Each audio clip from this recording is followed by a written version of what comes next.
Hello students, welcome to my channel mech class by Kaushik sir. So lecture number हमारा ये 16th है। Unit 1 हम लोग कवर कर रहे हैं इंजीनियरिंग मैकेनिक्स का। पिछले लेक्चर में हम लोगों ने law of triangle of forces को देखा था और उसको किस तरह से सॉल्व करते हैं उसको भी हम लोगों ने देखा था। यहाँ पे है अगला लॉ जो है law of polygon of forces. इससे भी हम लोग क्या करते हैं, रिजल्टेंट फाइंड करते हैं, लेकिन पॉलीगन लॉ के माध्यम से रिजल्टेंट फाइंड करते हैं। ठीक है, ये दोनों लॉज जो है, इन दोनों लॉज का इस्तेमाल हम लोग ग्राफिकल मेथड से रिजल्टेंट निकालने के लिए करते हैं, जैसा कि आपने पिछले क्लास में देखा। ठीक है, तो पहले मैं law of polygon of forces को, स्टेटमेंट को यहाँ पे लिखता हूँ, उसको समझाता हूँ, फिर हम लोग एक क्वेश्चन को करेंगे।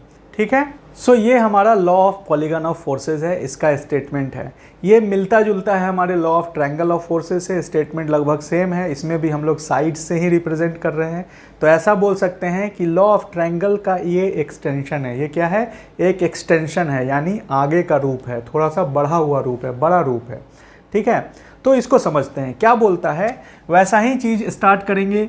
दिस लॉ स्टेट्स दैट, सबसे पहले हम लोग यही लिखेंगे। क्या लिखेंगे? दिस लॉ स्टेट्स दैट, फिर कॉमा, फिर इन्वर्टेड कॉमा स्टार्ट।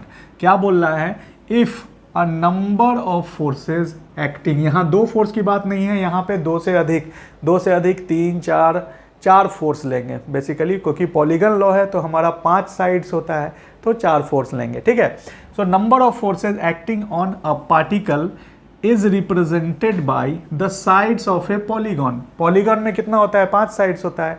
तो ये क्या बोल रहा है कि अगर सारे साइड्स पे हमारा फोर्स लग रहा है, पॉलीगॉन के सभी साइड्स पे हमारा फोर्स लग रहा है, तो टेकन इन ऑर्डर, यानी एक ही डायरेक्शन में, मतलब एक डायरेक्शन में चलता हुआ लग रहा है, तो then their resultant is represented by, तो इनका जो रिजल्टेंट होगा उसको किससे हम लोग रिप्रेजेंट करेंगे? The closing side of the polygon, यानी कि जो अंतिम साइड होगा, 4 साइड पे लग गया, जो अंतिम साइड होगा, जो उसको बंद कर रहा है साइड, उसको क्लोजिंग साइड बोलते हैं।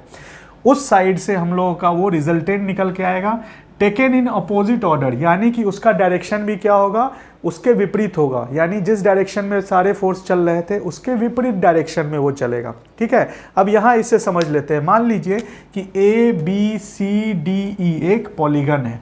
ठीक है, अब A से B जो हमारा फोर्स जा रहा है वो जा रहा है F1, A से B जो फोर्स जा रहा है वो क्या जा रहा है? F1, B से C जो फोर्स जा रहा है वो क्या जा रहा है? F2, और इसका डायरेक्शन हम लोग इस तरह बनाते हैं। ठीक है, C से D जो फोर्स जा रहा है वो क्या जा रहा है? F3, D से E जो फोर्स जा रहा है वो क्या जा रहा है? F4। ये 4 फोर्सेस हैं, तो जो रिजल्टेंट होगा वो क्या होगा? E से A नहीं आएगा, वो क्या होगा? A से E की तरफ जाएगा। क्या होगा? A से E की तरफ जाएगा, तो ये हमारा क्या कहलाएगा? रिजल्टेंट। यानी ये जो साइड होगा यही इसका, इन सभी चारों फोर्सेस का क्या होगा? रिजल्टेंट होगा।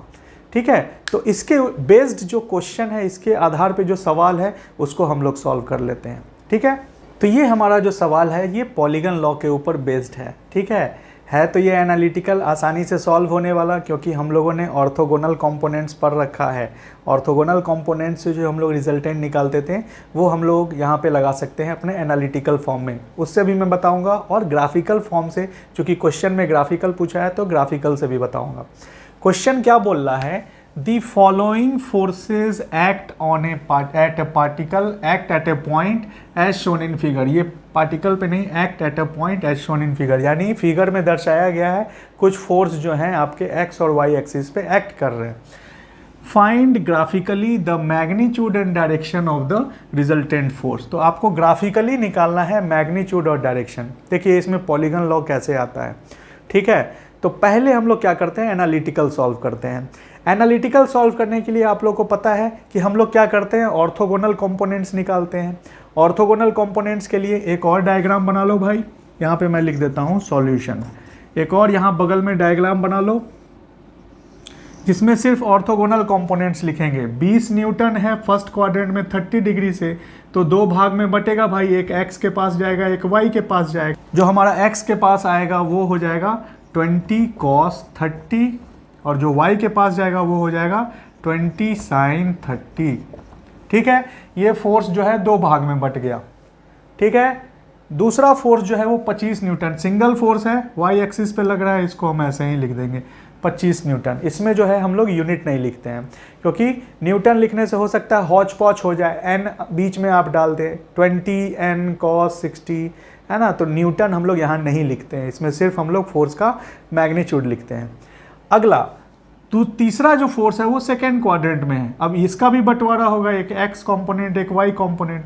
जो 30 न्यूटन का 45 डिग्री के हिसाब से आएगा वो आ जाएगा 30 cos 45, और यहाँ पे जो y के पास जाएगा वो हो जाएगा 30 sin 45, ठीक है, 30 sin 45। इसके बाद जो है चौथा जो फोर्स है ये आपका थर्ड क्वाड्रेंट में है, तो 35 न्यूटन का है, ये ऐसे लग रहा है 40 डिग्री पे, तो इसका x कंपोनेंट जो होगा वो क्या कहलाएगा 35 cos 40 डिग्री, और y कंपोनेंट हो जाएगा 35 sin 40 डिग्री, ठीक है। ये इतना सिंपल से आपके x और y कंपोनेंट पे ये जो है ऑर्थोगोनल कंपोनेंट्स हम लोग ले लेते हैं, रिजॉल्व कर लेते हैं, इसको हम लोग बोल देते हैं रिजोल्यूशन, इसी से हम लोग रिजोल्यूशन करते थे।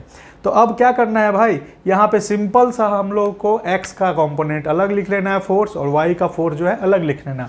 क्या करेंगे, समेशन ऑफ fx लिखेंगे, क्या हो जाएगा, सिर्फ x के फोर्स को लिखेंगे, 20 cos 30 हमारा पॉजिटिव है, लिख देंगे 20 cos 30।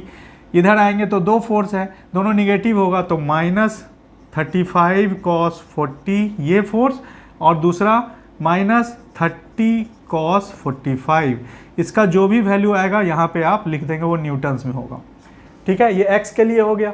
दूसरा हम लोग करेंगे y के लिए, तो हो जाएगा सिग्मा Fy बराबर, यानी y पे ऊपर में जितना फोर्स लग रहा है तो कितना लग रहा है 25 प्लस 20 sin 30 प्लस 30 sin 45, ये ऊपर लग रहा था, नीचे कितना लग रहा है तो 35 sin 40, तो ये माइनस में हो जाएगा माइनस 35 sin 40 डिग्री।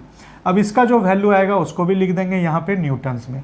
इसके बाद हम लोग क्या करेंगे, रिजल्टेंट निकालेंगे, जो कि फॉर्मूला होता है root under sigma fx square plus sigma fy square.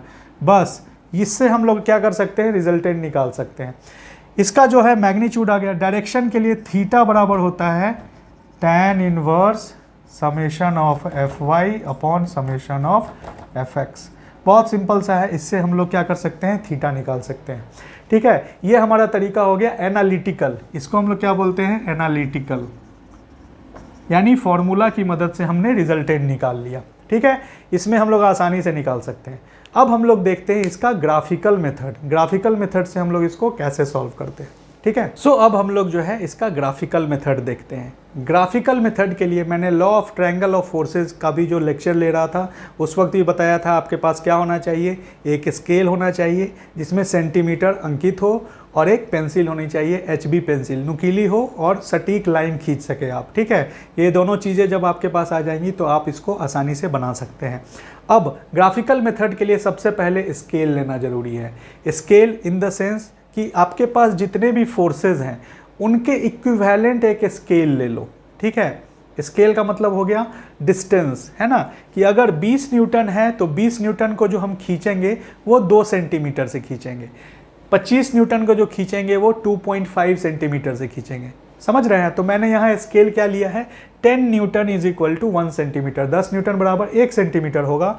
उसी तरह 20 न्यूटन बराबर 2, 25 बराबर 2.5, 30 न्यूटन बराबर 3 सेंटीमीटर और 35 न्यूटन बराबर 3.5 सेंटीमीटर। ये हमारी स्केलिंग हो जाती है, ठीक है। अब हम लोग ग्राफिकल इसमें कैसे बढ़ेंगे, जैसा कि हम लोगों ने law of triangle of forces में देखा था।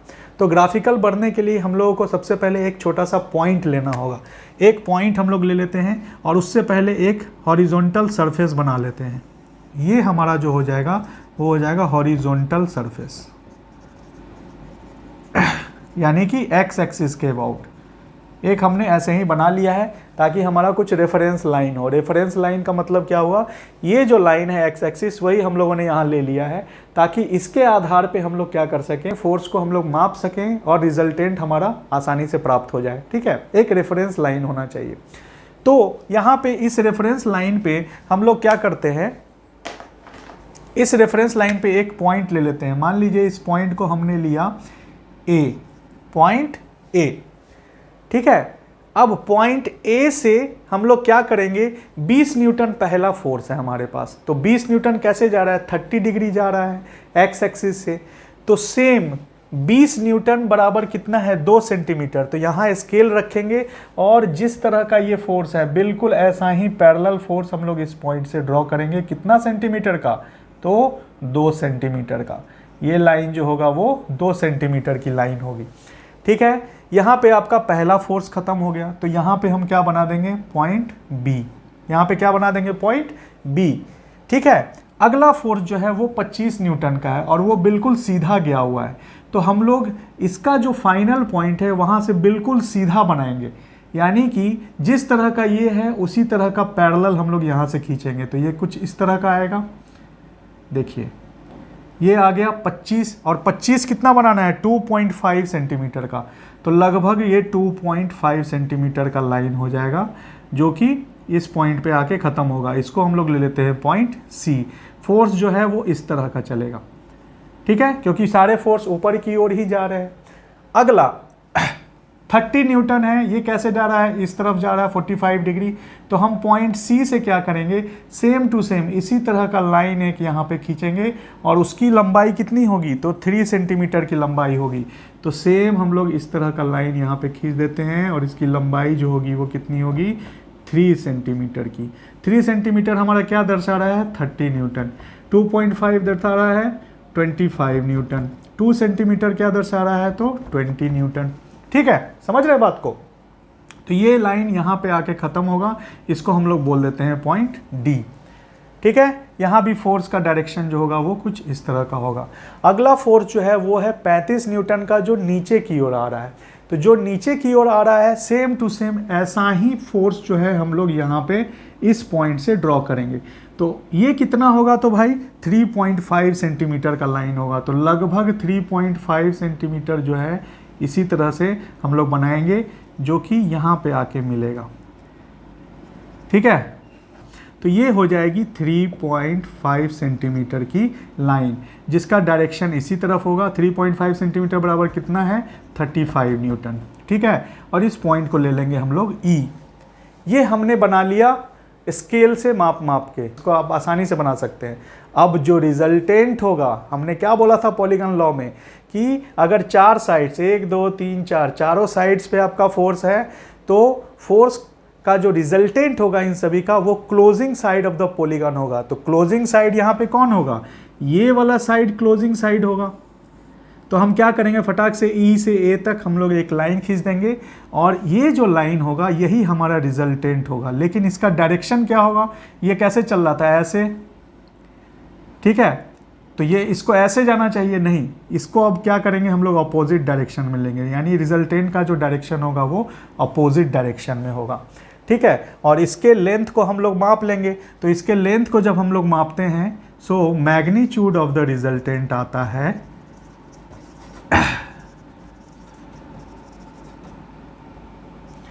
कितना हो जाएगा, लेंथ ऑफ ए ई का लेंथ। ए का लेंथ क्या है, तो ए का लेंथ जो है हम लोग जब मेज़र करते हैं वो जो हमारे पास आता है वो हो जाता है 4.56 सेंटीमीटर का। कितना होता है, 4.56 सेंटीमीटर का। तो इसको जब हम लोग न्यूटन में कन्वर्ट करेंगे तो ये कितना हो जाएगा, 45.6 न्यूटन्स।